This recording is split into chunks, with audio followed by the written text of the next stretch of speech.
Peace, family. I'm doing this video in response to a video that John Hope Bryant put out in this format. He was stating that he understands that the system is corrupt. The cost of living is too high. Price of gas is too high.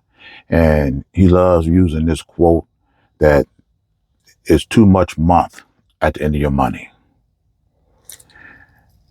He also stated this source that he said that reported that discrimination against Black people since the year 2020 has cost this country $16 trillion in GDP. And if these people were to just knock it off, this country could recoup $1 trillion a year. Now, as a child, I remember we were playing in the home and my mother was trying to sleep and we were getting a little bit rambunctious. And then you heard, that was your warning. If y'all don't calm it down, my mother's going to come in there. And see, there was a time when we didn't heed the warning. And my mother came in there and she put a stop to that nonsense. And see, and that knock on the door reminded us of the last time we didn't listen to her. And we remembered. I say all that to say this. John Hope Bryant, who's the mother? Who's the father? Who's the authority that's going to knock on the door, knock on the window, knock on the wall to get these people to knock it off? Who is it? There isn't one. And see, and in response to this video, you looked in the comments and you seen the people's frustration, saying that they want to burn this system down and start all over again. You came back and said that you want to do a live now. You don't normally do lives. But when you seen and read the comments, you didn't want the millionaires and billionaires who frequent your page to look and see with the frustration of the people. And then do what? Make the situation worse? So you want to put out a live stating that this system is not broken. And the proof evidence of that is your story that you love to say over and over again on how you were homeless, how you had no place to go, how your mother divorced your father and she had to work. And she bought a home and flipped it and bought 2 homes. And by the time she passed away, she had $1 million. And based off your mother's influence and her hustle, her grind, you yourself, you accumulated over 700 homes. And that's your proof evidence today that this system is not broken. Now I could see 30, 40 years ago when you started this. But here we are now, and you still saying this same old story after 30-something years of having John Hope Bryant institutions, John Hope Bryant affiliates. I think you said you got 1,500 of them across the country. And you and your mama is still the proof evidence that this system is not broken. At what time do you take the lessons that you learned from your mother? You seen no other Black people doing the same thing that you were doing. And because of that allowed you to accumulate 700 homes. Can you just think about this? If this information was spread throughout our community, there wouldn't have been 700 homes for John Hope Bryant to purchase. Why? Because hundreds of people, Black people, would have been able to do what your mother did and build this wealth and then have a situation where we can pass this information on to their children. But because this system is broken, there's only one John Hope Bryant out of I don't know how many, and he's able to accumulate 700 homes all by himself. And you want to sit up here now today and say that this system is not broken. Another one of the people in your comments was talking about, well, since we got the numbers now, since you decided this source that targeted black people, this country did discrimination against black people, and it cost this country $16 trillion. Let's now sue to get this money back. But again, John Hope Bryant, in all his wisdom, this is not the time. We got to be smart about this. We got to be strategic. Read his book. This country's going through a third reconstruction. Let's just wait and see. We can deal with that later. Did Donald Trump deal with it later?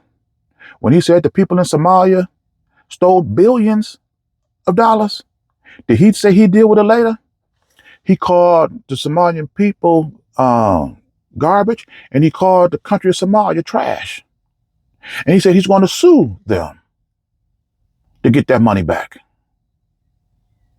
You see, John Hope Bryant, I don't know whether or not you're an agent working specifically on behalf of white people, or you may actually believe what you say. But either way, you send out a dangerous message. Because, see, why should we have to wait for the third reconstruction of this country? When do black people get the first opportunity to rebuild their way of life? And why are you, since you the financial guru, the financial know-it-all, you dropping all these so-called gems that people claim that you dropping all these so-called gems. This is your what, 7th financial literacy book? And 1,500 affiliates? What was the requirement for you to go from one affiliate to the next? How many people could you positively impact to show that your system worked, your good capitalism format worked, that allowed you to go from one affiliate to 1,500? How come your books that you write are not reflective of the progress that you have made, that told the stories of the people who you have protected and lives that you have changed? And as opposed to waiting for this country to go through a third reconstruction, you started building a format so we can construct our own way of life.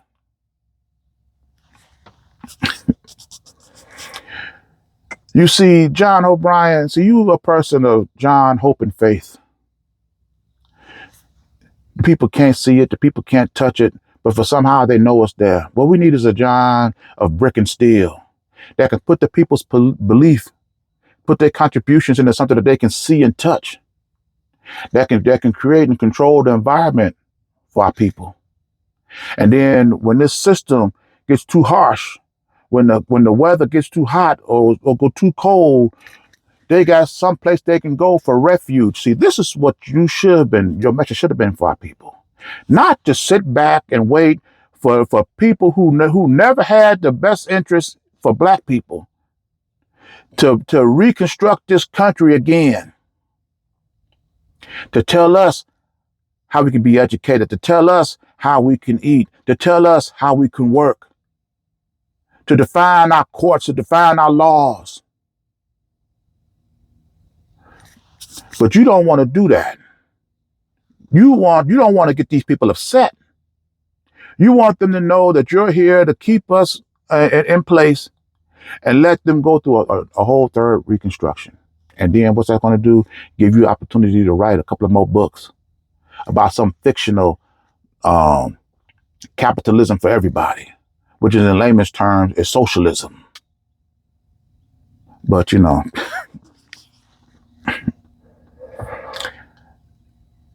I would love to have the opportunity to debate you on this conversation. And according to your people that's on your page, that you would mop the floor with me. I would love the opportunity just for you to validate your page and then your viewer support. But ain't nobody came close to mopping the floor with me. I'm sending the invite. Capitalism for everybody. That makes up. Let me say this. If people got too much month at the end of their money, like you claim, tell me, John Hope Bryant, and all your wisdom, all your economic expertise, tell me, when has a business ever lowered their cost of living, low and elevated their pay without influence from outside source?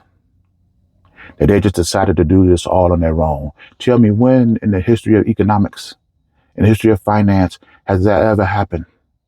That the system, that you just raise the price of pay, lower the cost of living to make the people's lives better, all on their own. I would love for you, in all your infinite wisdom, to explain that to the people. And with that, I'm in this message here. And as always, these are my thoughts, my opinions. I invite you to leave yours in the comments. And I'll see you in my next video.